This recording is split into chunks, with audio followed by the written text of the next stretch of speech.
구독, 좋아요. 앞서 이제 상당히 낙마에 주요한 1차적 순위로 올라올 인물 이야기를 해주셨는데, 조현 외교부 장관 문제 이야기하겠습니다. 사건이 터졌습니다. 중앙일보에서 단독 보도를 했는데, 뉴타운 관련해서 10억 원이 넘는 차익을 얻었다, 조현이. 이런 의혹이 터졌네요. 어떤 내용인가요? 저도 이 기사를 보면서 네. 무릎을 쳤어요. 이런 방법이 있었네. 그러면서 새삼 부인을 쳐다봤습니다. 저희 집사람을. 네. 자네는 집에서 뭐 했어? 저런 정보를 좀 얻어내지. 농담 아닙니다. 저 사람 전북 김제시에서 나와서 전주고등학교 졸업했고, 그래서 정동영 씨의 5년 후배예요. 아주 뭐 꼼짝 못하는 후배죠. 연대 나오고 콜롬비아, 프랑스, 툴루즈대 뭐 아주 학벌 좋아요. 유엔 주재 대사를 했고 뭐 요직 다 했습니다. 네. 자, 동맹파로도 알려졌죠. 네. 말은 동맹파인데 동맹파 아니에요, 저 사람. 그래요? 사실은 네. 13기 외무고시의 위성락 장관하고 동기인데 라이벌이에요, 둘이. 뭐 말은 좋아서 동맹파인데 지금 모든 그 행위는 소위 말하는 자주파. 그 정동영 장관을 정점으로 이종석과 함께 그 사단을 이뤄가고 있는 거기에 막내예요, 저 사람이. 그렇게 보시면 돼요. 왜냐하면 말씀드렸잖아요. 전주고등학교 5년 후배라고. 그 아주 돈독한 관계를 떠나서 그냥 형님 동생 하는 사이예요. 그러다 보니까 조현을 동맹파로 오해하시면 동맹파로 이제 활동을 했죠. 왜냐하면 외교관이라는 게 그 정부가 바뀔 때마다 변신을 잘해야 돼요.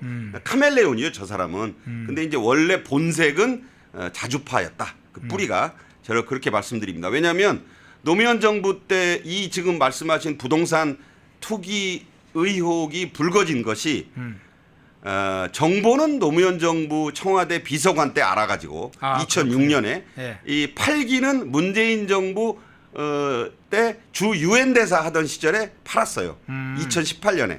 그 투자 기간은 어떻게 됩니까? 12년. 차익은 10억 원이 넘어요. 자, 어떻게 했느냐? 대단하죠. 그 뉴타운이라고 그러셨는데 그 유명한 한남 3구역이에요. 한남 3구요. 알기만 하면 떼돈 버는 데였죠. 예. 그걸 뭐 알아야 말이지. 그런데 이 사람은 알았나 봐요. 그래서 어디서 샀느냐? 한남 3구역의 용산구 보광동에 도로 부지가 있어요. 도로 부지. 길 끼고 있는 부지. 그거 쉽지 않아요. 네. 그 부동산 관계하는 분들 얘기 들어보면 그거는 정보 모르면 못 산다. 왜 그거 나중에 아니라면 꽝돼 가지고 투자가 다 말짱 그 영원될 수도 있는 그런 그 지역이기 때문에. 근데 이것을 조현 씨가 노무현 정부 청와대 비서관, 외무비서관 하던 시절에 알았나 봐요. 그때 샀어요. 그래가지고 부인이 이건 꼭 부인을 내세우죠. 그러니까 부인이 중요하다니까요. 그래서 지인 둘하고 셋이서 쪼개서 샀어 이걸. 그래서 본인 지분은 27평밖에 안 돼요 이게. 아파트도 아니고 도로 부지를요. 대단한 거지. 그러니까 예. 그 두 가지로 얘기하잖아요. 1. 전문 꾼 중의 꾼이다. 부동산. 2. 사전 정보를 기막히게 알면 가능하다. 저는 2번이라고 봐요. 그래서 그 직전이에요. 이 세 여자인지 뭐 한 사람은 조현 부인이고 나머지 둘은 뭐 성별 모르겠으니까 거기까지 따져 볼 수도 있겠죠. 그 본인 지분이 27평인가 그런데 그때 한 1억 원 주고 샀대요. 네. 1억 원 주고 샀는데 이걸 갖고 있는데 그 직후에 한남 재개발 발표가 나지 않습니까? 빵빠레가 울린 거죠. 그래서 다들 그래요. 이거 그 민간인이 그 땅을 어떻게 샀는지 모르겠네요. 이런데요. 취재자들이 중앙일보 기자가 가서 물어보니까 이 기가 막힌 투자했네. 모락모락 올라갑니다. 2018년에 이걸 11억 2천만 원에 팔았대요. 자, 그러면 12년 동안 11억 2천만 원. 그냥 단순 계산해봐도 1년에 한 1억 원 가까이 벌었네요.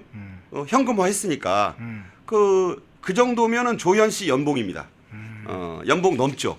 그리고 주로 밖에 나가 있었으니까 대사 하느라고 저 사람 집은 전세 주고 전세금은 또 투자했을 거 안 하고 전 봐요. 네. 그리고 그 1억 원 주고 사둔 땅이 이게 11억 2천만 원이 됐네. 팔기 싫었는데 문재인 때 2018년에 고위공직자들 갖고 있던 부동산 팔아라 기억나십니까? 왜냐하면 집값 잡는다고. 네네. 그래서 아이 팔기 싫은데 아이 야 사람아 내가 유엔 주제 대사만 하고 그만둘 사람이 아니여 당장 팔어. 그래서 팔았더니 11억 2천만 원. 여보 11억 2천만 원밖에 못 벌었어. 이렇게 된 거예요. 그게 본질입니다 지금 중앙일보 네. 취재 기자가 말한. 그러니까 저 사람은 자기 집은 자기 집대로 아마 대사로 돌아와서 대사로 나가면 대사급이면 그 나라 돈으로 엄청 잘 살아요. 예. 파리에서도 좋은 데 살고 뭐 알아요. 저는 호주 옛날 대사관 갔더니 아주 궁궐이더라고. 그런지 자기 1억 원 투자해 놓은 거는 연봉을 1년에 12년에 착착 9천만 원 이상씩 벌어준 셈이 됐지. 얼마나 깨가 쏟아졌겠어요. 그거 팔래서 팔은 거예요. 그것도 팔기 싫었는데. 자, 그런 사람이다. 그게 이번에 의혹이 나왔다. 어떻게 보십니까? 예. 대사 또 하나의 대사직을 얻어야 되겠는데요. 뭐 본인이 각국에 돌아다니면 뭐 주미 대사든 뭐든 이게 대사도 있는데 보광동 일대 샀다니 용산구 보광동 일대 도로 부지를 사서 11억이 넘는 차액을 남겼다고 하니까 보광대사라고도 해야 되겠네요, 이제. 보광대사는 부인이니까 보광보살이겠죠. 보광보살. 아, 왜냐하면 네. 이 조연은 분명히 그렇게 얘기할 겁니다. 이게 기자들이 물었대요. 자, 이런 게 있는데 어떻게 생각하십니까? 그랬더니 김민석한테 배운 거 있잖아요. 그래요?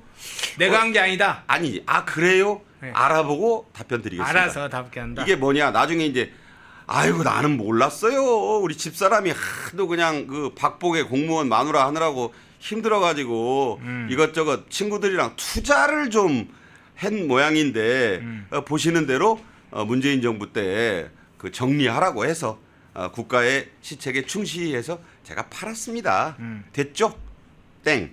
예. 이거예요 지금. 예. 네. 자 이런 식으로 김민석 말하는 거 보세요. 저는 보니까 예상이 됐어요. 그래서 제가 김민석 청문회는 오늘까지 밤 10시까지 해봐야 아무 소용없고 관심도 적은 것 같아요. 그럴 줄 몰랐어? 다 그렇게 눈치는 거지. 그러니까 청문회 때 다 말한다고 한 것 중에 제가 말씀드린 게 두 여자한테 4억을 떠넘기잖아요. 장모한테 2억 원, 전 부인 김자영한테 2억 원, 4억 떨고 장인 상가에 1억 6천만 원을 받았대요. 야, 그 장인 돌아가셨는데 1억 6천만 원 내기 쉽지 않은데 저는 뭐 장인도 돌아가셨고 아버님도 돌아가셨는데 참 새삼 제가 참 작은 존재였구나. 저는 그 몇 분의 1밖에 조의금을 받은 기억이 없고 그런데 여하튼 그런 식이에요. 그 조현도 누굴 보고 배우겠어요. 아이고 우리 김민석 후보자님이 저렇게 잘 방어하고 계신데 이까진 문제야 뭐 나중에 알아보니까 아이고 우리 부인이 그리고 투기가 아니고요. 투자고 제가 뭐 비서관 때 정보 얻어서 알려줬다고 하시는 것 같은데 저 일하느라고 바빠서 그런 거 전혀 알 자리에도 없고 저는 정답이 나와 있는 거짓말을 준비하고 있다. 이렇게밖에 볼 수가 없어요. 그러나 이런 사람들이 국민들을 속이고 있는 거예요. 지금 제가 볼 때 얼마나 기가 막힌 부동산 투기를 한 겁니까? 저도 지금 농담처럼 말씀드렸지만 이런 정보 좀 알아가지고 1억 원 묻었다가 한 12년 뒤에 한 10년 뒤에 1억 원씩으로 이게 돌아오면 얼마나 좋겠어요. 꿀 마실 거예요. 그렇게 생각합니다. 예. 자, 조현 외교부 장관 후보자의 부동산 투기 의혹 이게 제기가 됐습니다. 나는 몰랐다. 내 아내가 알아서 했다. 김민석 씨로 또 확장을 하면 내가 관여한 게 아니, 내가 계약한 게 아니다. 그건 내 아내한테 물어봐라. 뭐 이런 건가요? 자, 근데 조현 외교부 장관이니까 이 문제가 나온 김에 이 나토 정상회 관련된 문제도 한번 잠깐 좀 여쭤볼게요. 이재명 대통령이 나토 정상회의에 참석을 할까 하다가 결국 불참을 했습니다. 그리고 결국은 이성락 국가안보실장을 대참하도록 했는데 그 과정에 북중러 관계를 중시하는 자주파들의 일종의 반격이 있었다. 자주파들이 적극적으로 나섰다. 이런 이야기가 있었어요. 지난번에 1차 G7 정상회의 때 충돌이 좀 있었다. 그때 가야 되냐 마느냐 있는데 이번에는 자주파들이 적극적으로 나서서 가지 못하도록 하겠다. 그러다 보니까 그 타협점으로 이성락 실장이 대신 간 거다. 이런 이야기가 좀 나오고 있어요. 어떻게 보세요? 일단은 트럼프 대통령이 네. 갔어요, 나토에. 네. 그러면 아니 그때는 뭐 전쟁이 확전 국면이었기 때문에 못 간다는 걸로 보고 불참을 결정했다. 이렇게 대통령실은 아마 주장을 할 거예요. 그러나 박지원도 얘기를 했지만 사실 G7 간 이유나 나토에 가려고 했던 이유가 다 공통점이 뭡니까? 한미 양자 정상회담 하러 간 거 아니에요. 그랬죠. 그 G7에서도 중간에 가버리니까 머쓱해져가지고 나머지 사람들만 만나고 왔고. 자, 그러고 나서 이제 나토는 지금 말씀하신 대로 회의를 열어서 장시간 회의 끝에 아니 이 트럼프가 안 올 게 거의 분명하니까 가봐야 뭐 우리가 또 그 중국, 러시아, 북한의 불리한 여러 가지 그 결의안 채택이라든가 이런데 그 참여할 수밖에 없고 서명할 수밖에 없는 입장 아니냐. 트럼프도 못 만나고 그럴 바에는 안 가는 게 낫다. 이렇게 했다는 거잖아요. 그 이유가. 그래서 위성락 씨를 그 실장을 대신 보냈는데 위성락 실장 대참, 대출 이상을 벗어나기 어렵습니다. 거기는 다 정상들만 오고 트럼프하고 나토의 정상들 그 폰데얼라이엔 유럽 연합 집행위원장 이 양반은 뭐 대통령 대우를 받는 사람이고 자, 이 정도 사람들인데 그 실장급 한국 부총리급을 만나나 주겠어요. 저 뒤에 헤드폰 끼고 앉아서 영어 잘하니까 뭐라고 얘기하나 듣다 오는 거예요. 그럼 뭐 대리 출석 이상의 의미를 벗어날 수 없다. 그런데 트럼프가 포르도를 그냥 기습해서 그냥 14발 그 벙커버스터로 때린 뒤에 둘이 강제로 지금 어떻게 보면 휴전시켰잖아요. 그러니까 완전히 뭐 트럼프가 지금 어게임 하는 거예요. 그리고 뭐 그 뒤에 이렇게 또 티격태격 하니까 이놈 자식들 그냥 혼날라고 내가 휴전하라면 했지 하는 식으로 또 으름장 놓고 지금 이러고 있어요. 완전히 세계는 그 발표도 백악관 대변인 통해서 안 해요. 자기 SNS로 발표하고 자기가 다 그냥 주물러 터트리고 그러고 나서 아이고 이거 해결 났으니까 나 나토 정상회의 다 참석할라네 하고 지금 갔어요. 자, 우리는 뭡니까? 나토 정상회의 참석 다 한다잖아요. 그러면 이제 이렇게 얘기할 거예요. 아니 그런 걸 어떻게 예측을 해? 예측을 못 했으니까 못 갔지. 그런데 위성락 실장이 한 얘기가 있다고 알려지고 있고 보도가 됐어요. 트럼프는 한 번 보는 것보다 두 번 보는 게 나은 스타일의 지도자다. 트럼프는 100% 일정을 잡아주는 스타일이 아니다. 한 50%의 가능성만 있어도 리스크를 안고 가서 부딪혀야 된다. 난 구절절 맞는 말이라고 봐요. 아베도요. 그 힘 좋았던 시절에 황금 혼마 골프채 들고 트럼프 플라자까지 한다름에 새벽에 뛰어갔었고 골프 5번 같이 치면서 졸졸졸 따라다니면서 트럼프 공주서 주다가 그 벙커 모래 벙커에 주저앉고 별의별 아부를 다 했잖아요. 이시바 시계로 그 트럼프가 당선될 것 같으니까 고향 도토리현에다가 금빛 사무라이 투구를 주문해가지고 그 투구 만들어가지고 가서 아이고 이거 손주들 주세요. 그러니까 아이고 만지라고 애썼네. 그래 우리 손주들 좋아하겠네 하고 줬단 말이야. 이런 지도자입니다. 이 지도자가. 그런데 일정을 잡아줘요. 한국 신임 대통령 얼굴도 한번 모르고 영국 총리는 통역관하고 인사한 사람을 그 일정을 잡아주겠습니까? 국익이 눈앞에 있잖아요. 7월 8일 날 상호 관세가 만료돼요. 이거 어떻게 할 겁니까? 지금 어떤 대비책도 없어요. 그러면 이번에 나토 정상회의에 가서 다소 위험 부담이 있더라도 계속 외교적 노력을 하고 아이고 좀 만납시다 하고 막 우리도 뭐 그렇게 만만한 나라 아닌데 뭐 이렇게 하면 트럼프가 만나주겠죠. 뭔가 결기를 보여야 될 거 아니에요. 그런데 이번에 트럼프는 다 갔어요. 지금 오늘부터 시작하고 내일까지 하는데 다른 나라 정상들 뭐 일본은 외무장관 가서 뭐 우리하고 자꾸 일본 비교하는데 왜 분리할 때 일본 비교를 합니까? 일본은 일본이고 우리는 우리잖아요. 우리가 가서 외교를 못한 데 대한 뼈아픈 대가가 저는 치러지리라고 봅니다. 뉴욕타임스가요. 잃을 게 많을 거다. 이재명 정부는 이번 불참으로 잃을 게 참 많을 거다라고 썼어요. 연동해서 그러면 여쭤볼게. 이제 그간에 이제 트럼프 대통령을 연구하거나 국제 정치학 전문가들, 뭐 미국 전문가들이 트럼프 대통령을 스타일은 뭐 공적 영역에 관한 문제 관계도 중요하지만 사적인 관계도 굉장히 중시한다. 그래서 아까 이제 아베 전 총리 이야기도 해주셨는데 이번에는 지금 나토 정상회의에 더군다나 나토 특별회의 방식으로 해서 4개 국가 정상들을 미국 측에서 트럼프 대통령이 정상회담 추진하는 것까지 조정하거나 또 제안하는 그 소식까지 알려졌었잖아요. 닛게이가 보도했죠. 예.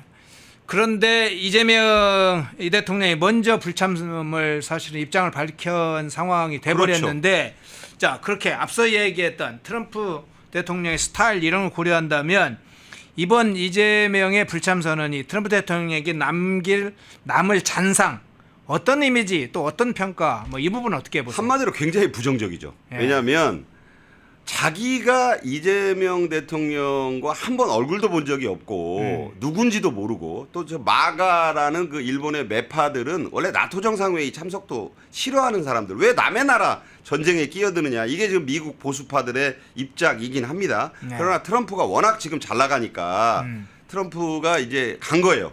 내가 가서 유럽 애들 다 정리하겠다. 지금 아주 그냥 세계 뭐 어떻게 보면 골목 대장은 아니고 이 구역은 내 거야. 지금 이런 정도로 지금 트럼프 의세가 강력하지 않습니까? 예. 이란 하메네이가 지금 꼬리 내려서 지금 완전히 항복한 거나 다름없고 예. 트럼프는요 굉장히 꽁하는 지도자예요. 예. 속에 담아둡니다. 그래서 대접받는 걸 되게 좋아해요. 그러니까 황금 혼마 골프채 그 돈으로는 몇 천만 원 안 할 거예요. 그런데 중요한 건 그걸 금빛 좋아한다잖아요. 트럼프가 백악관에 간 뒤에 온통 복도며 벽이며 집기며 다 황금이에요. 황금. 돈 좋아하고 소위 말해서 체면 중시하고 자기한테 와서 꿇어 엎드리는 그런 거 좋아하는 스타일의 지도자란 말이에요. 예. 그러면 우리가 옛날에 뭐 중국 황제나 뭐 소위 천자라고 부르는 존재가 무서워서만 그랬겠어요? 존경스러워서만 그랬겠어요? 뭔가 그렇게 하지 않으면 보복이 두려우니까 소위 중화를 떠받드는 그래서 이미 사대주의가 거기서 나온 거 아니겠습니까? 예. 그러니까 지금은 국익을 위해서 트럼프에게 잘 보여야 된단 말이에요. 시진핑이나 푸틴이나 김정은이 우리에게 해줄 게 없어요. 그렇게 봐야 되지 않습니까? 냉정하게 대한민국의 지도자라면. 그런데 트럼프가 이제 중간에 갔기 때문에 그건 양해를 구했대지만 이번 나토 정상회의는 본인이 말한 대로 닛게이 신문이 일본 경제신문이 IP4 한국, 일본, 뉴질랜드, 호주를 불러서 특별회의를 이 나토 정상회의에 맞춰서 갖기로 조정 중이다라고 했다는 얘기는 트럼프가 포르도 폭격을 수개월 전에 준비했었다잖아요. 피트 헤그세스 미 국방장관이 밝힌 거 아닙니까? 다 그림이 짜여 있는 거예요. 포르도 다다닥 때리고 이렇게 저렇게 휴전시키고 나는 나토 정상회의 가고 거기까지 다 하니까 IP4는 따로 좀 불러서 만나겠다 내가 라고 한 거 아니겠어요? 전후 순서를 따져보면 그렇잖아요. 네. 그런데 그냥 아이고 뭐 전쟁이 확전 일로에 있고 불확실성이 많으니까 이번에는 안 가고 그 위 실장 당신이 영어도 잘하고 러시아 대사도 했고 하니까 당신이 가서 좀 대리 출석해서 좀 잘 해봐. 이렇게 된 거 아니겠어요? 자, 그런데 트럼프가 이거 봐라. 자, 일본은 입장이 우리가 다르다니까요. 2+2 실무 양자회담을 거부를 할 정도로 배짱을 튕길 만한 입장인 거예요. 예. 일본은 미국 국채를 가장 많이 갖고 있는 세계적인 1위 나라입니다. 그러니까 미국도 함부로 못하는 힘이 있어요. 게다가 자동차 관세라든가 방위비를 일방적으로 올리라고 하니까 근데 3.5% 올리라고 한 것에 대해서 한번 튕겨보는 거예요. 지금 이시바 시게루는 너무 많다. 그런 거 기싸움을 벌일 정도의 실력자가 되니까 한번 절해보는 거예요. G7에서 30분 만났잖아요. 싫으나 좋으나 이 미일 관계는 그런 것이다. 근데 우리는 아무것도 없어요. 지금 유럽이 이번 나토 정상회의에 트럼프가 가는 가장 큰 이유는 뭐냐? 5% 인상안을 받아들이기로 백기를 들었어요. 네. 그러면 5%가 어느 정도냐? EU가 지금 GDP에 2.3% 내고 있는데 이걸 3.5 플러스 1.5에서 5%로 2배 이상 올리겠다고 항복을 했다니까요. 그러니까 트럼프가 가는 거예요. 자, 그러면 여기에 불참하고 일본은 일본대로 사정이 있다고 말씀드렸죠. 호주는 그 대상이 아니에요. 한국 이재명 이 친구 상당히 나를 그 띄엄띄엄 보네 이렇게 생각하지 않겠냐고요. 제가 뭐 전라도 사투리로 말하자면 네. 기분이 지금 나쁠 거예요. 자, 그러면 미국이 어떤 식으로 보복하겠습니까? 우리 보고 5% 내라고 할 거예요. 자, 5%면 어느 정도가 되느냐? 여러분, 지금 우리나라 GDP의 2% 내고 있어요. 2%도 안 되는 걸로 알고 있어요, 저는. 네. 그러니까 그 정도인데 우리가 이거를 5% 이상으로 만약에 방위비를 내라고 트럼프가 청구서를 내밀잖아요. 10조 원 이상 더 들어가야 됩니다. 이거는 그냥 트럼프를 존중하지 않고 트럼프 위주의 외교를 진행하지 않은 데 따른 당연한 참사로 예고되는 대목이에요. 그리고 관세도 쉽게 해주겠습니까? 7월 8일 날 지금 끝나는데 지금 양자회담 어떤 얘기 나와요? 8월 중에 우리 이 대통령이 미국으로 가거나 또는 트럼프가 방한을 하거나 뭐 이런 얘기 한가한 소리 하고 있는데 트럼프가 우리나라 오겠습니까? 그건 말도 안 되는 얘기고 그러면 이 대통령이 가야 돼요. 근데 아무런 무슨 계획이 잡힌 게 없잖아요. 미국에서 뭐라 그러겠어요? 아니 나토 정상회의 열려서 헤이그로 오랬는데도 안 온 사람이 뭘 따로 오겠다는 거요? 라고 냉대할 가능성이 크지 않나요? 저는 그렇게 봐요. 그러면 언제로 밀려야 되느냐? 9월에 뉴욕에서 UN 총회가 있습니다. 거기에는 고위급 회의가 있어서 우리가 가야 돼요. 갈 수 있죠. 네. 근데 거기에서 만나거나 아니면 10월 말부터 11월 초까지 경주에서 에이펙이 있어요. 네. 그때 트럼프가 올 수 있으니까 그때 만나거나. 자, 어떻게 됩니까? 7월 8일 넘기는 거예요. 어떻게든지 간에. 우리가 이번 6월 24, 25일에 그 나토 정상회의에 안 간 것은 두고 이 정부 초반에 뼈아픈 최대의 외교 실책으로 기록될 것이다. 저는 그렇게 봅니다. 예, 이 부분은 어떻게 봅니까? 지금 이제 나토 정상에 불참을 하게 된 상황에 대해서는 분석을 해주셨는데 여기에다가 지금 이스라엘 이란 휴전 합의가 지금 진행 중이잖아요. 네. 그런데 그간에 G7 정상회의 당시만 하더라도 이 대통령이나 대통령실에서 여러 이야기를 했어요. 그리고 뭐 가서 어떤 일을 하겠다, 뭐 욕심은 안 낸다 이런 얘기 많이 했는데 갑자기 최근에 대통령실도 그렇고 이 대통령도 지금 뭐 긴급 상황이니까 대처를 좀 잘해야 된다 이 말 외에는 외교안보 문제에 대해서 거의 발언 안 하고 있어요. 딱 입을 닫고 있어요. 지금 트럼프를 두 번의 다자회의에 계속 못 만나고 있잖아요. 예. 이게 단순한 문제가 아니라고 봐요. 그러니까 일본은 어쨌든 30분을 G7에서 만나서 지금 실무 양자회담을 하니 많이 하고 있어요. 일단 한번 튕겼지만 네. 계속 튕기겠어요? 이시바가 지금 지지율이 폭락해가지고 지금 오늘 내일 하고 있어요. 지금 7월 20일 날 참의원 선거에서도 대패가 예상돼요. 22일 날 일본 도쿄도 의회 선거를 했는데 전체 127석 가운데 집권 자민당 딱 21석 차지했습니다. 그 정도면 그냥 참패예요.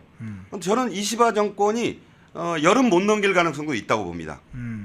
이런 상황이기 때문에 좀 미국에서는 일본의 레진 체인지까지 생각한다는 거예요. 일본이 이시바 체제로 못 간다. 그러면 짱짱한 다음 총리하고 얘기를 해보자. 그래서 지금 얘기 나오는 게 고이즈미 아들, 고이즈미 신지로 그 쌀값 잡았다고 지금 인기가 폭발이에요. 뭐 프랑스인 아내도 두고 젊은층 인기가 가히 뭐 하늘을 찌른답니다. 저는 그런 것까지 내다봐야 된다고. 그리고 자꾸 일본 얘기하면 안 돼요.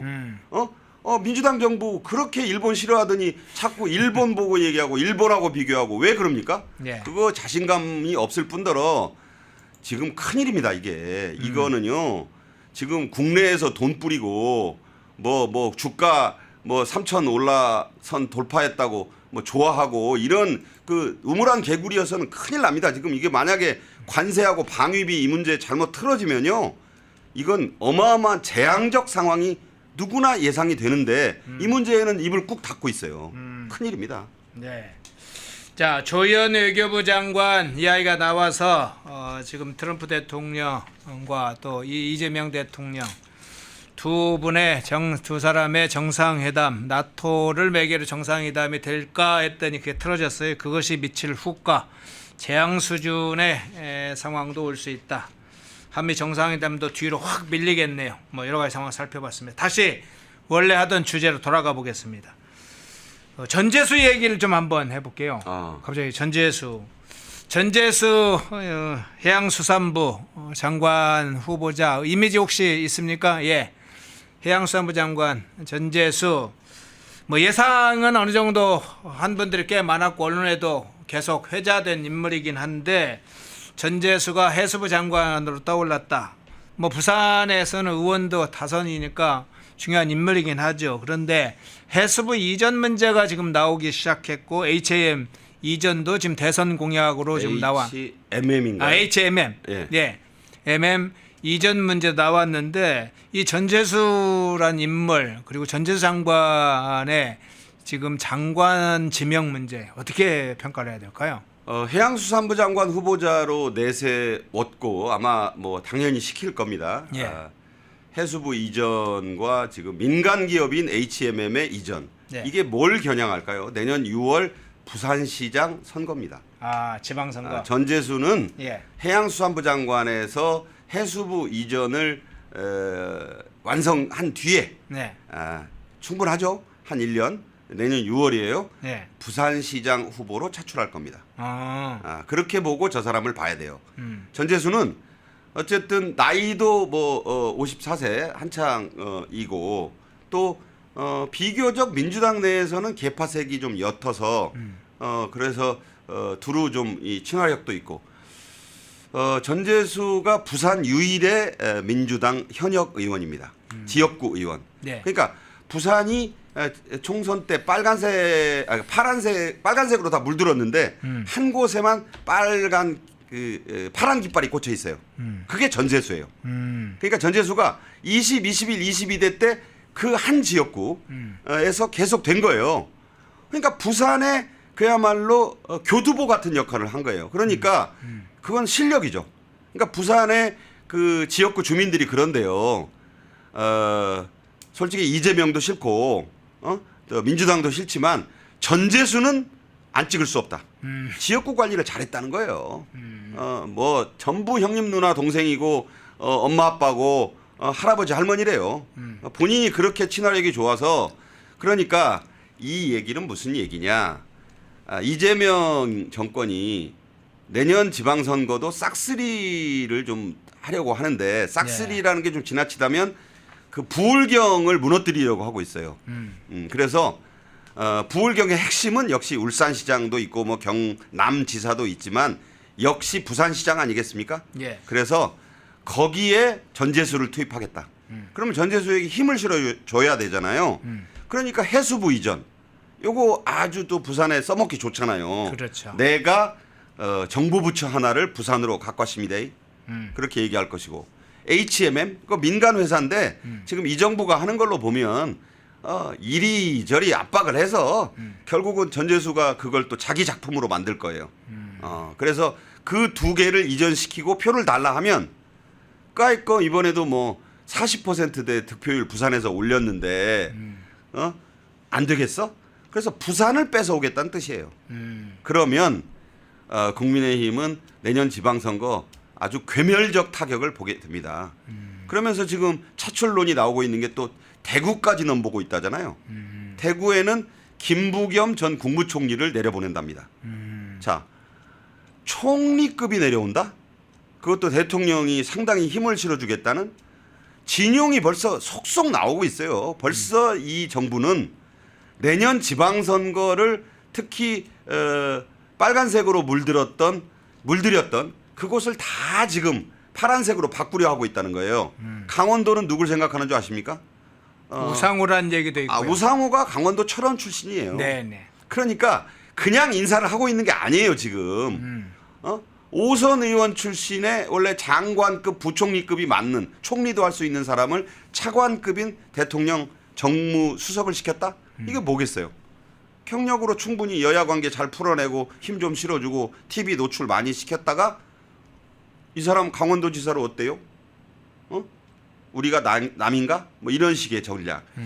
국민의힘은요 아무 대책이 없어요. 지금 보면 지금 제가 볼 때 이 해양수산부 장관 인사는 부산시의 그 탈환을 그 당면 목표로 이미 설정한 이재명 정권의 아주 암수다. 암수란 말을 또 기분 나빠할 테니까 비수다. 이렇게 표현합니다. 정치적으로는 지금 민주당에서 노리고 있는 두 곳 TK 대구와 부산 PK 그 거점 핵심 거점에 이 장관 후보자한테 사실은 폭탄을 던져주는 격이군요. 벙커버스터 몇 발씩 주는 벙커버스터요. 거죠. 네. 아니 생각해 보세요. 삼선 의원의 이미지도 괜찮은데 해수부 이전을 아니 그랬다잖아요. 전재수 차기 해양수산부 장관이 해수부가 해양수산부의 부산 이전을 성사시켜라. 국무회의 때 네 번째 국무회의 때 대통령이 했다는 말이라는 거 아닙니까? 거기에 앉아 있는 그 윤석열 정부의 해수부 장관 보고 한 얘기겠어요. 그게 전재수 보고 한 얘기다 이런 얘기입니다. 네. 지금 그렇게 교묘하고 치밀하고 만반의 준비를 갖춰서 이미 지방선거 준비에 착수했다.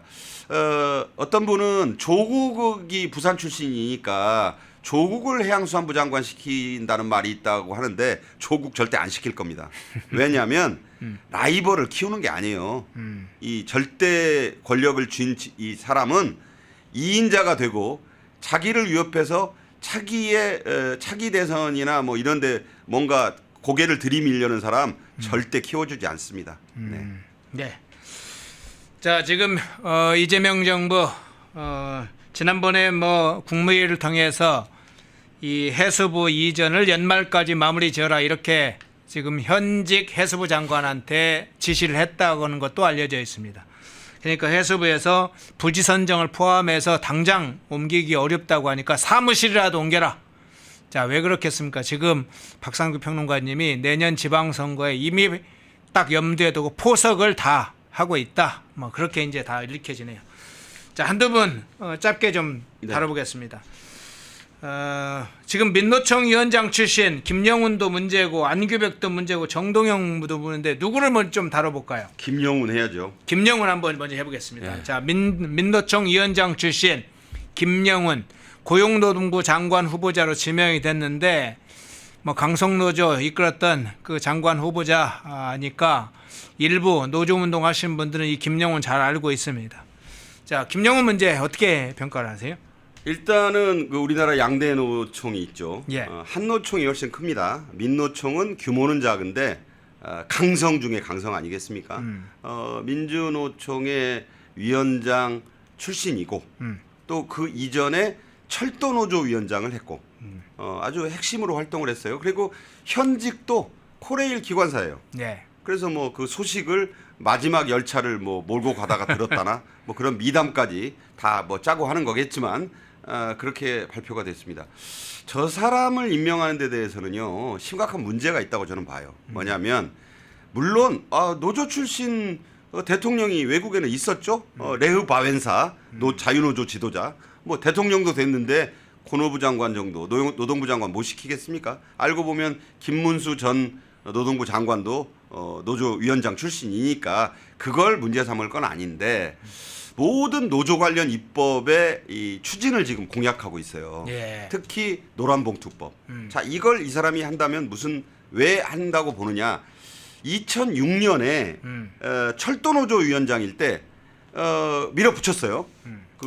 이 노조 강성 노조들과 함께 당시에 이제 점거하고 막 그랬어요. 예. 그랬다가 법원에서 배상금을 70억 원 두드려 맞았습니다. 이자까지 102억 원을 물었어요. 자, 저 사람 그 마음에 응어리가 없을까요? 그래서 노란 봉투법을 반드시 입법화할 것이다. 이런 얘기를 드리지 않을 수 없고 2012년에 저 사람이 그 민노총 위원장 시절에 통일교과서라는 걸 냈었어요. 그렇죠. 민노총이. 예, 그 예. 통일교과서에 이런 대목이 나옵니다.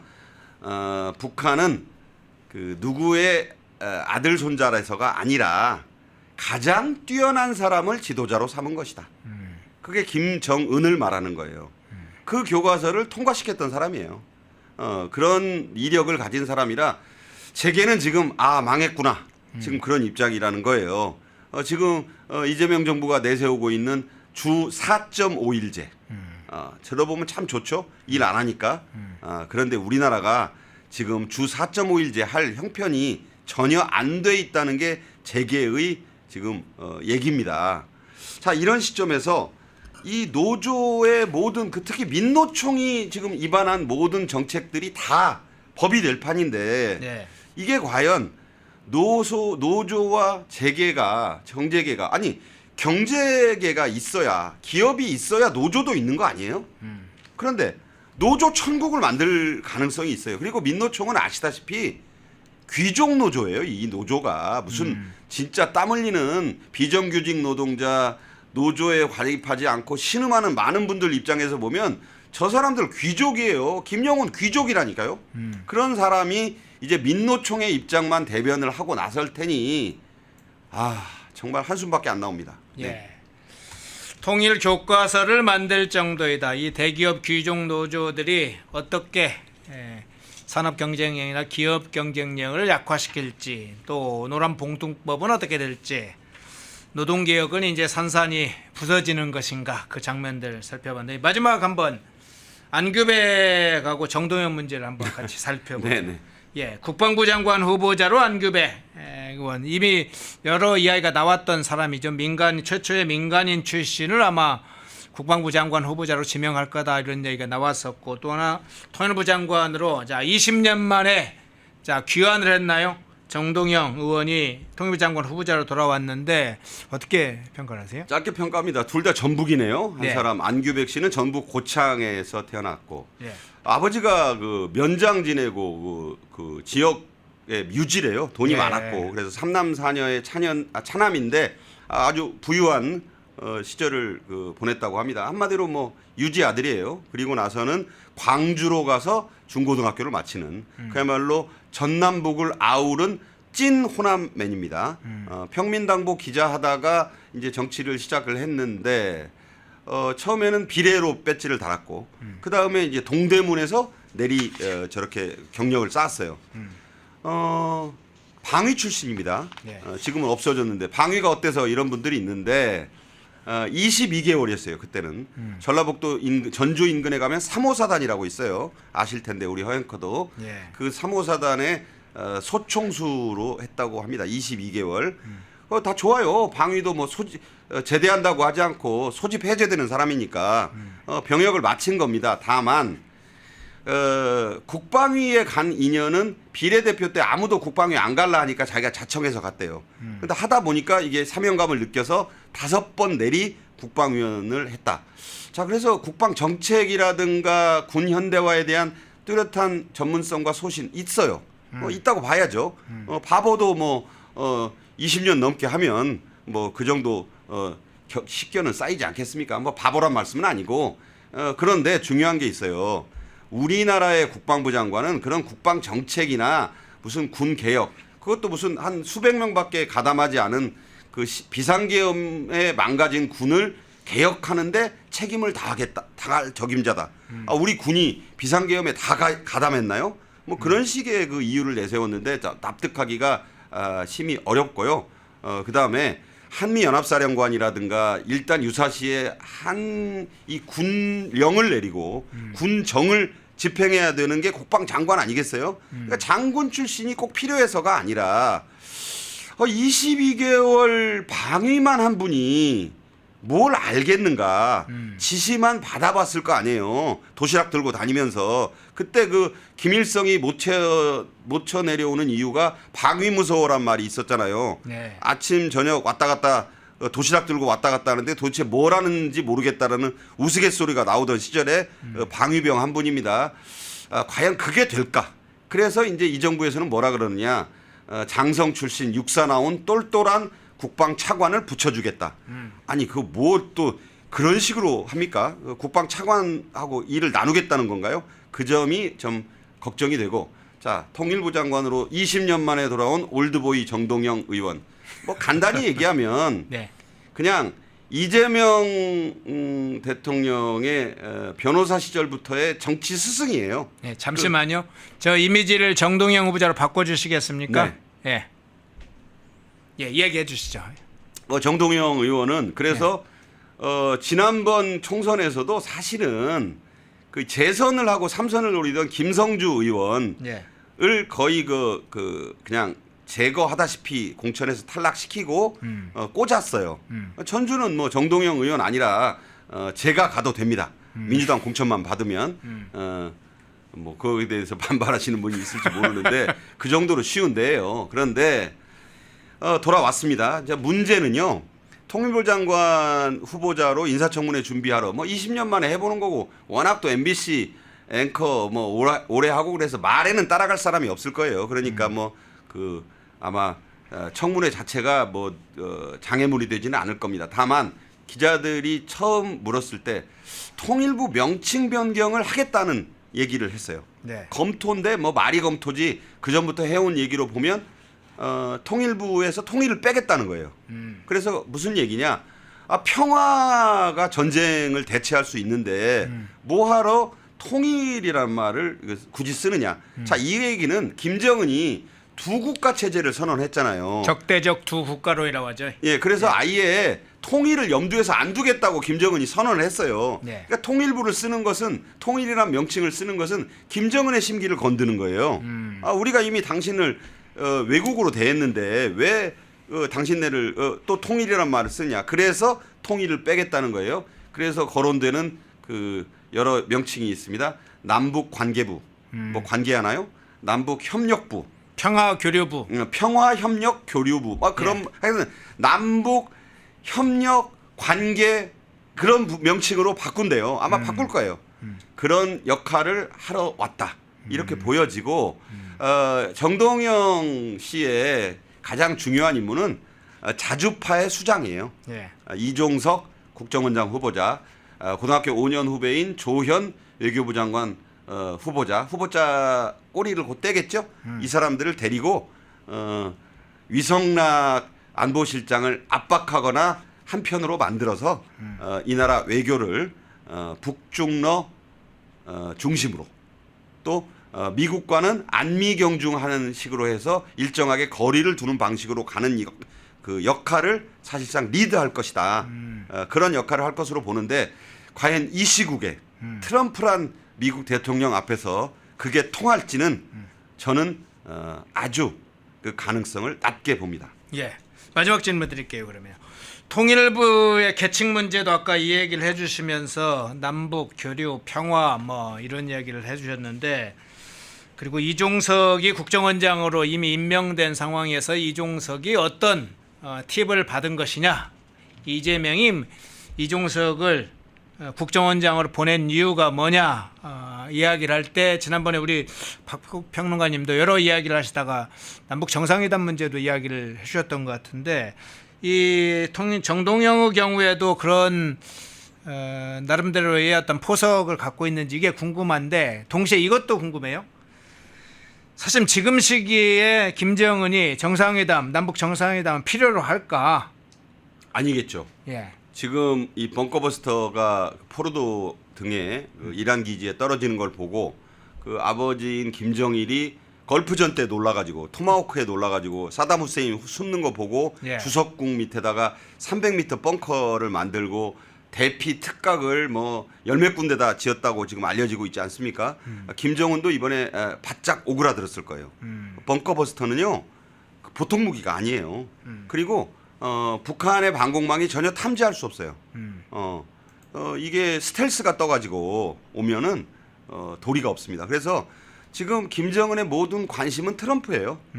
트럼프는 근데 일단 중동, 이란, 이스라엘을 평정해야 되기 때문에 후순위로 나가 있다고 저는 봐요. 네. 그래서 김정은은 일단 트럼프를 어떻게든지 만나고 트럼프는 이거 그렇게 포르도처럼 때릴 수가 없어요. 북한이 50기의 핵을 갖고 있다는 것은 국제 공지의 사실이에요. 미국 대리대사가 그런 말을 했잖아요. 이란과 북한은 똑같지 않다. 50개의 핵무기를 갖고 있고 핵탄두를 갖고 있고 발사장치도 갖고 있다고 봐야 된다. 다만 미국이 공인해 줄 수는 없다. 그러니까 여기는 말로 때워서 주저앉혀야 되는 거예요. 트럼프가. 그러니까 자기가 계속 대선 후보 시절부터 나는 그 정은이를 잘 알아. 그는 굿보이야. 똑똑해. 스마트해. 쉬운 영어를 왜 자꾸 쓸까요? 달래는 거예요 지금. 여기다가는 핵을 잘못 썼다가는 큰일 난다는 생각을 하고 있기 때문에. 그리고 김정은도 벙커버스터 맞기 싫거든요. 자 그렇기 때문에 남북 정상회담은 트럼프의 입장에서도 달갑지 않은 카드고 이재명 정부도 아니 한미 정상회담을 안 했는데 물론 어떤 그 장관 후보자가 왜 자꾸 한국이 대통령이 취임하면 미국부터 만나야 되느냐 그 순서에도 문제가 있다 이런 말까지 지금 나오고 있잖아요. 그러니까 트럼프는 한국 대통령도 째려보고 있고 김정은 문제도 지금 골치가 아픈데 지금 후순위라고 봐야 돼요. 그리고 이 대목에서 지금 트럼프도 못 만났고 시진핑은 10월 말 11월 초에 초청해서 만날 거고 푸틴을 그 사이에 보니 안 보니 남북 정상회담이라는 그것은 언젠가 해야 될 아마 제가 보기에는 집권 1년 차는 넘겨야 되지 않을까 그렇게 예상합니다. 그게 또 중요한 것도 아니고요. 네. 네. 예, 3부 박상규 시사평론가님 모시고 장관 후보자들 면면을 좀 살펴보면서 지금 정상외교 관련된 부분도 함께 연동해서 살펴봤습니다. 박상규 평론가님이었습니다. 고맙습니다. 감사합니다. 펜앤마이크와 광동이 함께 준비한 광동 루테인 밀크시슬 혈행 개선, 노화로 인한 눈 건강, 간 건강 펜앤마이크 TV 단독 할인 2개월분 한 박스에 3만원 6개월분 세 박스에 84,000원 펜앤마이크 구독자 전용 댓글 상단 할인 링크에서 구매 가능합니다. 전화문의는 1661-6915 전화문의는 1661-6915 펜앤마이크와 광동이 함께 준비한 광동 면역보감 데일리 스틱 2024년 건강기능식품 대상 높은 흡수율, 휴대와 섭취가 간편한 스틱형 펜앤마이크 TV 단독 할인 1개월분 한 박스에 33,000원 3개월분 세 박스에 9만원 펜앤마이크 구독자 전용 댓글 상단 할인 링크에서 구매 가능합니다. 전화문의는 2661-6915 전화문의는 2661-6915 펜앤마이크와 광동이 함께 준비한 광동 혈당혈압 콜레스테롤 케어 솔루션 식후 혈당 상승 억제, 체지방 감소, 혈중 콜레스테롤 개선, 높은 혈압 감소 펜앤마이크 TV 단독 할인 1개월분 한 박스에 25,000원 3개월분 세 박스에 66,000원 펜앤마이크 구독자 전용 댓글 상단 할인 링크에서 구매 가능합니다. 전화문의는 1661-6915 전화문의는 1661-6915 펜앤마이크에서 추천하는 영상도 보고 가세요. 다른 영상도 즐기시려면 구독 버튼을 꼭 눌러주세요.